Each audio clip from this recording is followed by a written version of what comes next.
నమస్కారం. మాథ్యామంత్రం కార్యక్రమానికి స్వాగతం. మరి ఈ రోజు మనతో పాటు ఉన్నారు ప్రముఖ ఫైనాన్షియల్ ప్లానర్ మాధవి గారు. ఉమెన్ ఫైనాన్స్ కి సంబంధించి వారు ఏం తెలియజేస్తారో వారిని అడిగి తెలుసుకుందాం. నమస్తే మాధవి గారు. ఎలా ఉన్నారు? ఓకే, మరి ఈ రోజు మా సకులకి ఉమెన్ ఫైనాన్స్ కి సంబంధించి ఏం తెలియజేయబోతున్నారు? ఈ రోజు మ్యూచువల్ ఫండ్స్ లో ఉన్న ఒక పర్టికులర్ స్కీమ్ ఒకటి ఉందండి, దాన్ని బ్యాలెన్స్డ్ ఫండ్ స్కీమ్ అంటాము. సో దాని గురించి ఎక్స్ప్లెయిన్ చేయబోతున్నాము. ఓకే, బ్యాలెన్స్డ్ ఫండ్ అంటే ఏంటండి? సో ఆఫ్టర్ డిమానిటైజేషన్ తర్వాత ఇప్పుడు బ్యాంక్స్ ఎప్పుడైతే ఇంట్రెస్ట్ రేట్స్ అప్పట్లో మనకి 8, 9, 10 ఉండేవి, ఇప్పుడేమో 6, 7, 6, 4 అలా అది ఎప్పుడైతే తగ్గించేస్తున్నారో, so now people are thinking ఇంకా ఎక్కడ పెడదాము ఎక్కడ ఇన్వెస్ట్ చేస్తే బెటర్గా ఉంటుందని ఇప్పుడు అందరూ చాలా వరకు అవేర్నెస్ క్రియేట్ అయింది. సో దీనికి సంబంధించి ఇంకెక్కడైనా ఉంది అంటే అది ఆప్షన్ మ్యూచువల్ ఫండ్స్, లేదంటే స్టాక్ మార్కెట్స్. ఇలా ఎక్కువగా ఈ మధ్య స్టాక్ మార్కెట్లో పెట్టడం కానీ ఈ మ్యూచువల్ ఫండ్స్లో ఎక్కువగా ఇన్వెస్ట్ చేయడం మనం బాగా చూస్తున్నాం. ప్రతి ఒక్కరు ఈ మ్యూచువల్ ఫండ్స్లో పెట్టాలి ఇది అంతా. కానీ అందులో ఏ స్కీమ్స్ బాగుంటాయి, మళ్ళీ ఎందులో పెట్టాలి, ఎందుకంటే ఇది అందరికి కొత్తగా ఉండే సబ్జెక్ట్. అది మ్యూచువల్ ఫండ్స్ అనేది ఇప్పటివరకు తెలియదు కాబట్టి, సో ఇప్పుడిప్పుడే అందరూ ఈ మ్యూచువల్ ఫండ్స్లో పెట్టాలి అనేది ఇంట్రెస్ట్ చూపిస్తున్నప్పుడు అందులో వచ్చిన తర్వాత చాలా స్కీమ్స్ ఉంటాయి. ఈ స్కీమ్ కేటగిరీస్ ఫస్ట్ వాళ్ళకి అర్థం కావాలి. అంటే మనకి అందులో ఒక 4-5 కేటగిరీస్ ఉంటాయండి. మేజర్ కేటగిరీస్ మనకి ఈ ఈక్విటీ డైవర్సిఫైడ్ స్కీమ్స్ అని, తర్వాత డెట్ స్కీమ్స్ అని, తర్వాత బ్యాలెన్స్డ్ అండ్ లిక్విడ్ స్కీమ్స్. ఇవి 4 మేజర్ కేటగిరీస్ అండి. ఈ 4 మేజర్ కేటగిరీస్లో ఇంపార్టెంట్ కేటగిరీ బ్యాలెన్స్డ్ ఫండ్స్.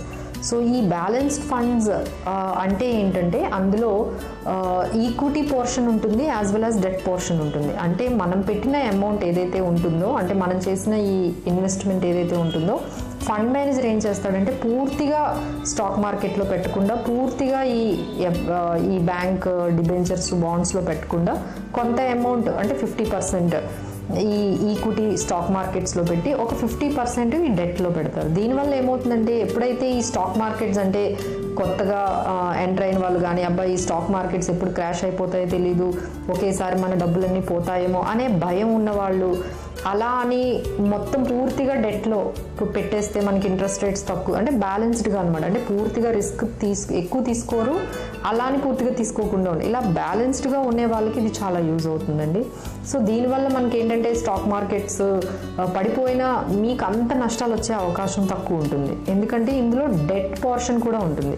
అంటే డిబెంచర్స్ బాండ్స్లో కూడా, అంటే మీరు ఒక ₹1,00,000 పెడితే 50,000 మీకు ఈ పర్టికులర్ కంపెనీస్ డిఫరెంట్ కంపెనీస్లో పెట్టడం, మిగతా అమౌంట్ ఈ డెట్ స్కీమ్లో పెట్టడం అనేది జరుగుతుంది. సో ఈ విధంగా ఈ స్కీమ్ అనేది రన్ అవుతుంది.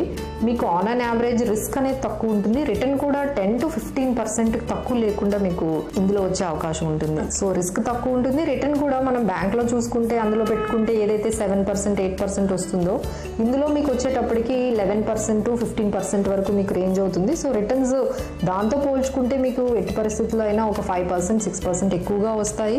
రిస్క్ కూడా కొంచెం మేనేజ్ చేసుకోగలుగుతారు. ఓకే మేడం, బ్యాలెన్స్డ్ ఫండ్స్ ఈ స్కీమ్ ఎవరికి ఉపయోగపడుతుంది, ఎలా ఉపయోగపడుతుంది? సో ఈ బ్యాలెన్స్డ్ ఫండ్ మేజర్గా అండి మేము చెప్పేటట్టు ఏంటంటే, లైక్ ఇప్పుడు ఒక పర్సన్ రిటైర్ అయ్యారు, ఆయనకు ఒక 30-40 lakhs వచ్చాయి. ఈ 30-40 lakhsని తీసుకొని మనకున్న అలవాటు ఏంటంటే ఈ బ్యాంక్ ఎఫ్డీల్లో తీసుకొని వెళ్ళి ఈ బ్యాంకుల్లో పెట్టడం. సో ఇలా కాకుండా వీళ్ళు ఈ 40 lakhsలో అట్లీస్ట్ ఒక 80% కానీ 70% కానీ తెచ్చి ఈ బ్యాలెన్స్డ్ ఫండ్లో పెడితే వాళ్ళకి మంచి రిటర్న్ వస్తుంది. ఎందుకంటే వాళ్ళు రిటైర్ అయింది 60కి, అంటే అనదర్ 20 years, అంటే చాలా లాంగర్ పీరియడ్ వాళ్ళకు ఉంది కాబట్టి, సో భయపడాల్సిన అవసరం లేకుండా వాళ్ళు తెచ్చి, అంటే రిటైర్మెంట్ అవ్వగానే వాళ్ళు ఏమనుకుంటారు, అమ్మో ఎక్కడ పెట్టినా మనీకి సేఫ్టీ ఉండదు, సో వెళ్ళి ఆ బ్యాంక్లోనే పెడదాము అనుకుంటారు. అక్కడికి వెళ్తే ఇంట్రెస్ట్ రేట్స్ తక్కువ ఉంటాయి. సో ఇలా ఇబ్బంది పడుతూ ఉంటారు. ఇన్ఫ్లేషన్ చూస్తే 8-9% ఉంటుంది, ఇక్కడ వీళ్ళు ఇచ్చేదేమో 5-6% ఉంటుంది. సో ఈ మధ్యలో వాళ్ళకి కన్ఫ్యూజ్డ్గా ఉంటుంది, ఇక్కడేమో ఎక్కువ రావట్లేదు, అలా అని వాళ్ళు రిస్క్ తీసుకోలేరు ఆ ఏజ్లో. సో ఇలాంటి ఎవరైతే ఏజ్డ్ పర్సన్స్ ఉంటారో, ఒకేసారి ఒక 40 లక్షలు 50 లక్షలు ఉంటాయో వాళ్ళు తెచ్చి ఈ బ్యాంకుల్లో పెట్టుకునే బదులు ఇందులో పెట్టుకుంటే రిస్క్ తక్కువ ఉంటుంది, రిటర్న్ ఎక్కువ ఉంటుంది. సో వాళ్ళకు ఉపయోగపడుతుంది. ఆ తర్వాత ఇంకొకరు ఏంటంటే, ఇప్పుడు మీ దగ్గర ఒక 10 lakhs అమౌంట్ ఉంది, లంసమ్ అమౌంట్. ఒకేసారి ఇప్పుడు ఈ మార్కెట్లో పెట్టారనుకోండి, ఒకేసారి క్రాష్ అయింది అనుకోండి, మీ అమౌంట్ అంతా పోయే అవకాశం ఉంటుంది. సో ఈ లంసమ్ అమౌంట్ని పెట్టాలి అనుకునేటప్పుడు ఈ బ్యాలెన్స్డ్ ఫండ్లో పెడితే మార్కెట్ ఎంత తగ్గినా సరే మీ అమౌంట్ అనేది ప్రొటెక్టెడ్గా ఉంటుంది. సో ఈ లంసమ్ పెట్టే వాళ్ళకి, కొంచెం ఏజ్డ్ పర్సన్స్కి, తర్వాత ఎక్కువ రిస్క్ వద్దు బ్యాలెన్స్డ్ రిస్క్ కావాలనుకునే వాళ్ళకి, వీళ్ళందరికీ కూడా ఇది ఉపయోగపడుతుందండి. ఇంకా నెక్స్ట్ పే అవుట్ అంటారండి. అంటే ప్రతి 1 lakhకి అట్లీస్ట్ 800 నుంచి 900 పర్ మంత్ వస్తుంది. లెట్స్ ఎగ్జాంపుల్ ఒక పెన్షన్ లాగా కావాలి, మీకు పెన్షన్ లాగా కావాలి అనుకుంటే ఇందులో 10 లక్షలు పెడితే నెలకి కనీసం 8,000 నుంచి 10,000 వరకు వస్తుంది. అలా అది కాకుండా మళ్ళీ 10 లక్షలు ఏదైతే మీరు పెట్టారో అది కూడా పెరుగుతుంది. సో అదే మీరు ఎఫ్డీలో పెట్టారనుకోండి, మీరు పెట్టిన అమౌంట్ పెరగడం అనేది జరగదు. మనం ఎంత పెట్టామో అంత ఉంటుంది, దాని మీద ఇంట్రెస్ట్ మాత్రం మీరు పే చేస్తారు. ఇక్కడ మీకు దానికన్నా ఎక్కువ ఇంట్రెస్ట్ పే చేయడమే కాకుండా మీరు పెట్టిన ఈ 10 లక్షలు కూడా పెరిగే అవకాశం ఈ బ్యాలెన్స్డ్ ఫండ్స్లో ఉంటుంది. సో మీరు డెఫినెట్గా ఎవరెవరైతే లంసమ్ పెట్టాలనుకుంటున్నారో, ఈ పెన్షన్ లాగా కొంత అమౌంట్ ఎవ్రీ మంత్ నాకు కావాలి, నాకు కొంత అమౌంట్ కావాలి అనుకుంటున్నారు, సో వాళ్ళందరూ సరే ఈ పర్టికులర్ ఈ బ్యాలెన్స్డ్ ఫండ్ స్కీమ్స్లో పెట్టుకోవచ్చు. ఓకే మేడం, ఈ స్కీమ్లో ఇన్వెస్ట్ చేయాలంటే అసలు ప్రొసీజర్ ఏంటి? దీన్ని ఏ కంపెనీస్ ఆఫర్ చేస్తున్నాయి? సో ఇది చాలా సింపుల్ ప్రొసీజర్ అండి. లైక్ మీకు ఒక ఆధార్ కార్డు, తర్వాత ఒక పాన్ కార్డు, ఫోటోగ్రాఫ్స్, ఇంతకు మించి మనకి ఎక్కువగా రిక్వైర్మెంట్స్ అనేది ఒక చెక్ బుక్, ఇంతకు మించి రిక్వైర్మెంట్ ఏం లేదండి. మీరు ఇవన్నీ ఉంటే మనం ఇమీడియట్గా దాన్ని మనం ఈ ప్రొసీజర్, ఒక అప్లికేషన్ ఫామ్ ఉంటుంది, దాన్ని ఫిల్అప్ చేసేసి డాక్యుమెంట్స్ అన్ని అటాచ్ చేసేస్తే మనం ఇమీడియట్గా దీంట్లో ఇన్వెస్ట్ చేసేయచ్చు. ఇంకా దీన్ని ఆన్లైన్లో కూడా చేసుకోవచ్చు అండి. ఇంకా మీరు ప్రతిసారి మీరు చేయాల్సిన అవసరం లేదు. ఇప్పుడు చాలా అడ్వాన్స్డ్ యాప్స్, మొబైల్ యాప్స్ వచ్చాయి, తర్వాత ఆన్లైన్లో ఇన్వెస్ట్మెంట్స్ వచ్చేసాయి. సో ఆన్లైన్లో కూడా మనం చేసుకోవచ్చు. ఇంకా బెటర్ ఏంటంటే ఒక ఫైనాన్షియల్ అడ్వైజర్ని కనుక్కొని మీకు ఏది, ఎంత అమౌంట్ ఎందులో పెడితే బాగుంటుంది అనేది ఒకసారి మీరు కనుక్కొని మీరు ఇన్వెస్ట్ చేస్తే బాగుంటుంది.